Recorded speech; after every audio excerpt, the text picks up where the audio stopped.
Entonces, para poder explicar qué es lo que pasa en las escuelas y qué es lo que pasa en la educación con las políticas neoliberales, vamos a hacer una pequeña recapitulación.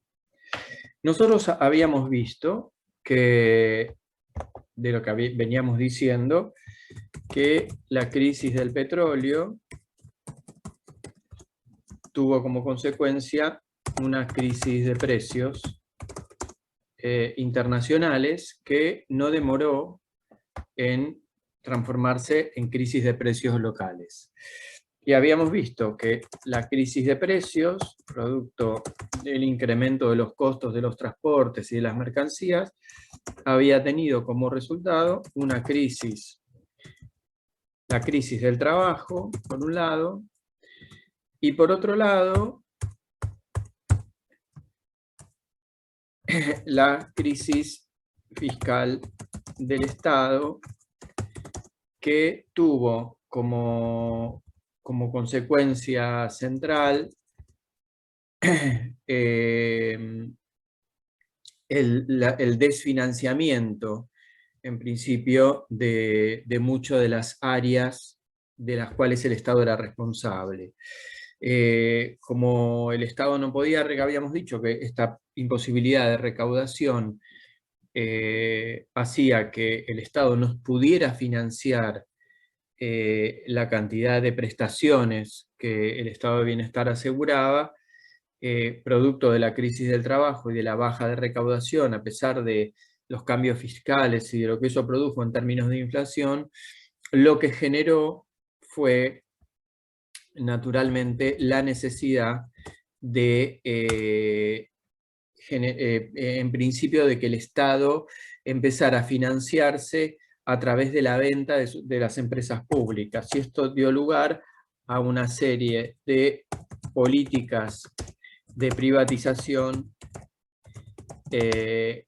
sobre las empresas públicas estatales. En este proceso se privatizaron las comunicaciones,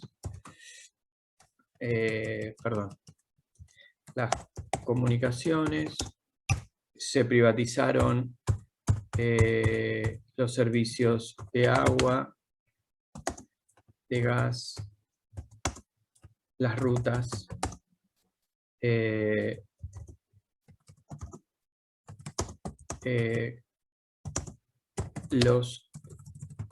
los sistemas de radiofrecuencia, y naturalmente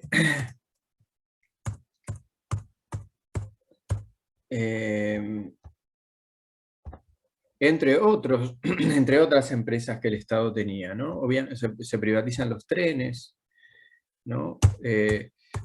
O sea, hay una parte del sistema de transporte.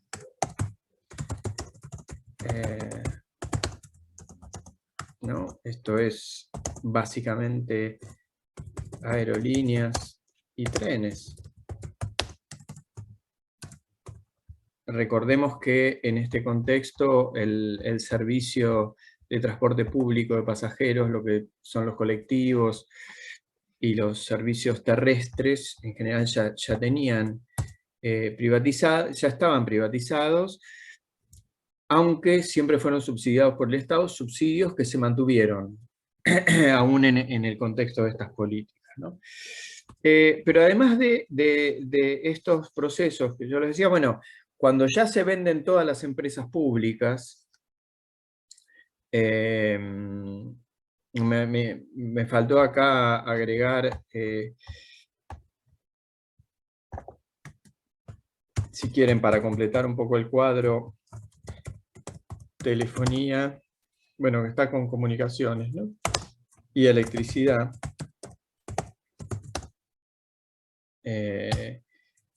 O sea, la luz. Pero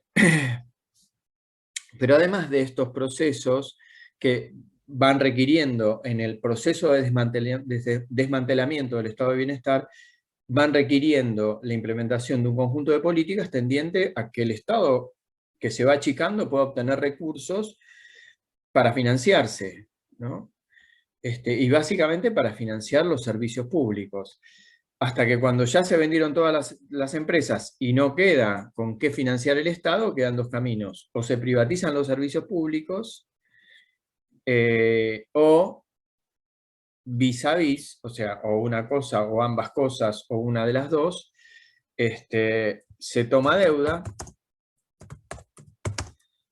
o bien, también, y vamos a poner una coma aquí, se privatizan los servicios públicos, es decir, los esenciales, salud y educación. Pero de esto ya hablamos. Me interesa ahora, obviamente, esto es a donde se orientaba, ¿no? O sea, la salud ya lo explicamos en la parte anterior, y de la educación vamos a hablar ahora. Pero sí me interesa destacar, antes vuelvo a decir, de introducirme en el tema educativo, de lo cual hay mucho para hablar, que empiezan a aparecer una serie. Primero, hay dos fenómenos que se producen entre la década del 70 y finales de la década del 90. Básicamente, el primero tiene que ver con esta idea de que la modernidad ya estaba superada, ¿no? Que nuevo cambio, estos nuevos aires en el territorio social, en la esfera social y en las políticas del Estado, implicaba un cambio a nivel general, a nivel planetario, que venía dado por la superación de lo que había sido el Estado moderno, ¿no? Entonces se empieza a hablar de la postmodernidad o posmodernidad. Van a encontrar bastantes referencias al tema de la posmodernidad en Tomás Tadeu da Silva, en el material que nosotros dijimos. Tomás Tadeu, él es un intelectual que se enrola en la órbita de la posmodernidad, y lo que viene a decir la posmodernidad, básicamente, es esta idea de que hay que empezar a ver no tanto los fenómenos colectivos como los fenómenos particulares, no tanto los grandes procesos sociales como los procesos más particulares, y poder partir del estudio de lo particular, de lo micro, para poder hacer inferencias de tipo macro, ¿no? Entonces, la posmodernidad viene de alguna manera a ser una de las herramientas que va a resignificar el concepto de individualidad que las políticas neoliberales traían, ¿no? Pero además de esto se suma otro proceso, que es la caída del muro de Berlín.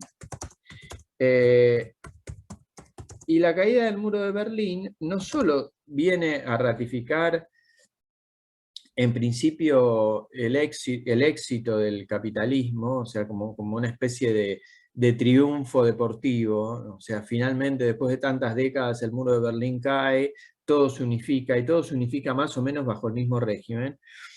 Lo real es que también esto abre la puerta a pensar en que la presión ahora solo la tiene el capitalismo, y también la caída del muro de Berlín no es parte del éxito del modelo de acumulación de capital, sino más bien el inicio de su crisis.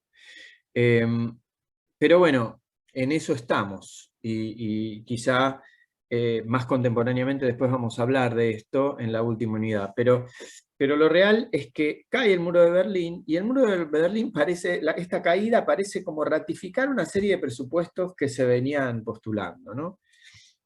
Hemos alcanzado el fin de la historia, va a decir Fukuyama, un sociólogo economista japonés, que va a cometer el mismo error que cometieron tantos intelectuales a lo largo de la historia, diciendo hasta acá llegamos, este es el punto de llegada, este es el lugar que estábamos esperando alcanzar, acá lo alcanzamos, y ya no hay más posibilidad de trascendencia más allá de esto. Durkheim había cometido el mismo error sin ser tan pretencioso como Fukuyama, y Fukuyama comete el mismo yerro intelectual, que no va a pasar mucho tiempo para que la historia le muestre que en realidad su hipótesis estaba equivocada, ¿no?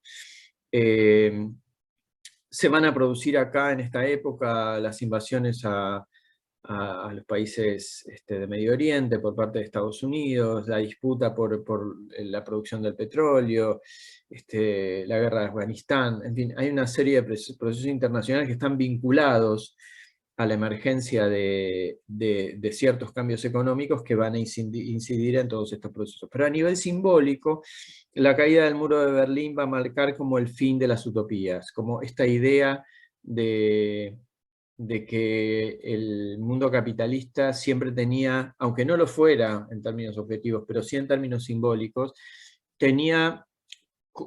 había un espejo donde no se reflejaba.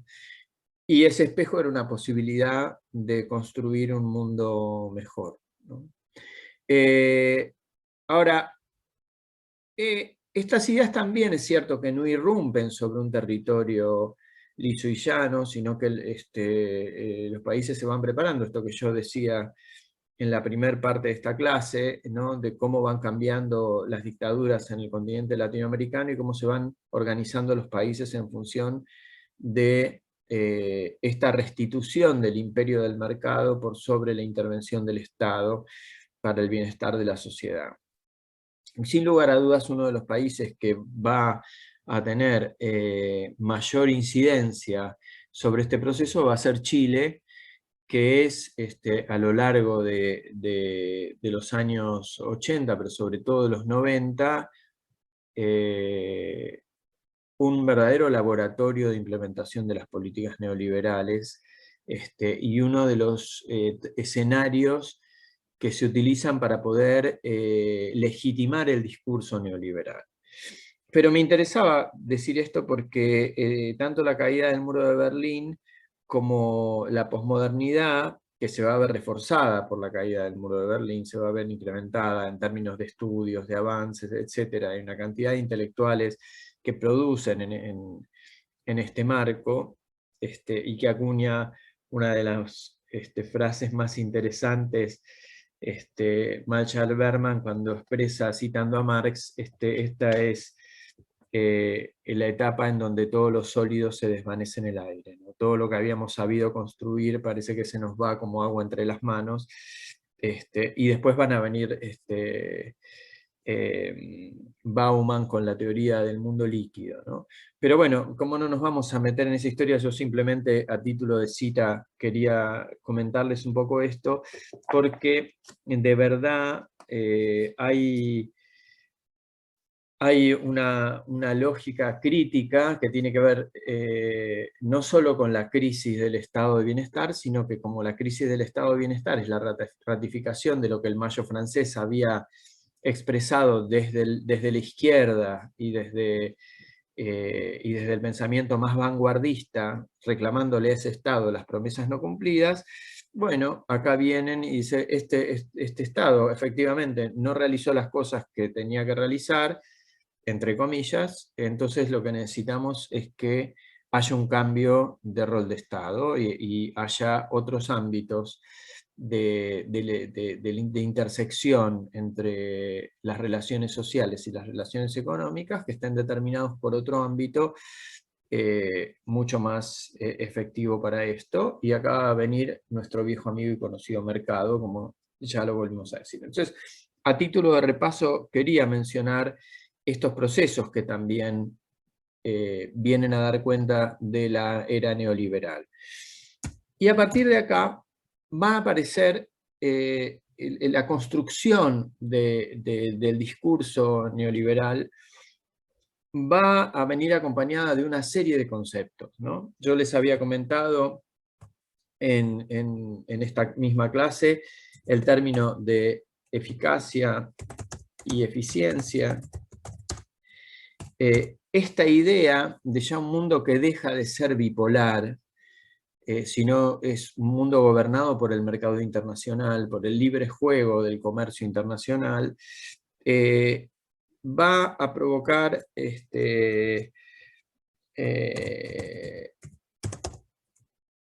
esta quiero aclarar esto, ¿no? Esta idea del progreso y de y de las oportunidades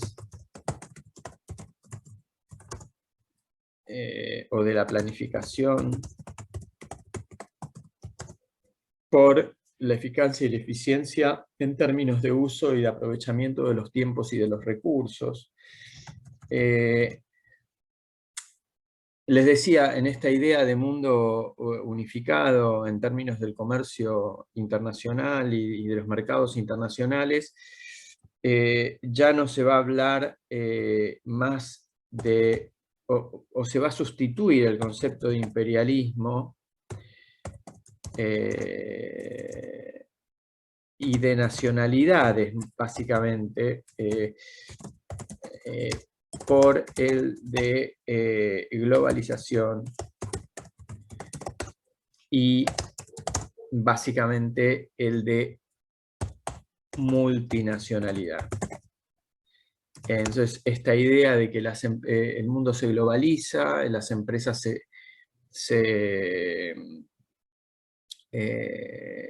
más que vamos a sustituir, más que multinacional, vamos a poner transnacional.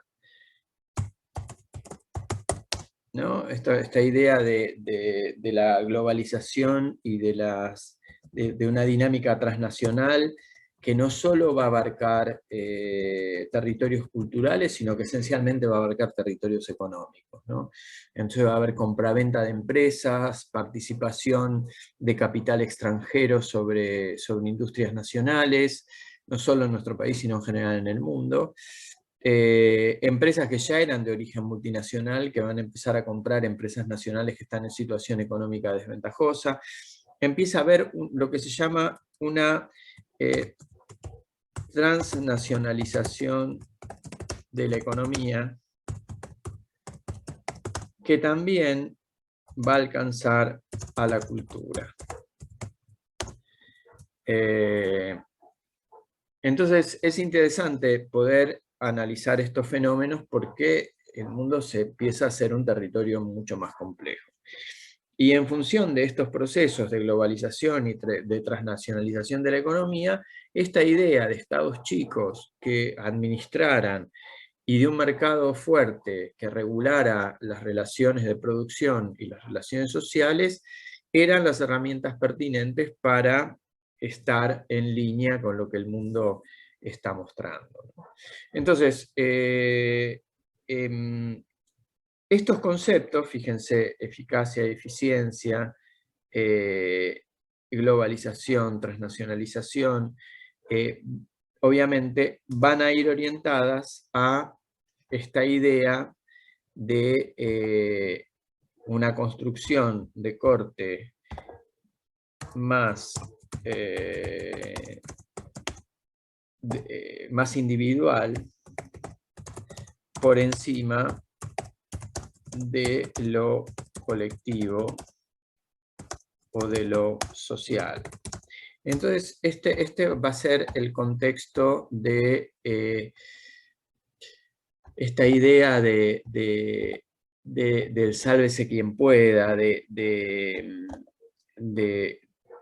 poder intentar resolver los problemas por cuenta de cada uno y no por cuenta de arreglos institucionales que impliquen construcciones colectivas, ¿no? Porque eso, en principio, en la década del 70 es subversivo, en la década del 90 no es pertinente, porque ese tipo de acciones forman parte de las coacciones estatales, porque muchas veces la construcción colectiva lo que hace es inhibir las capacidades específicas que traen los sujetos, ¿no? Ahora, en educación, en el territorio educativo, en lo que es parte de las políticas educativas, digo, si ustedes esto ya lo han registrado, voy a pasar a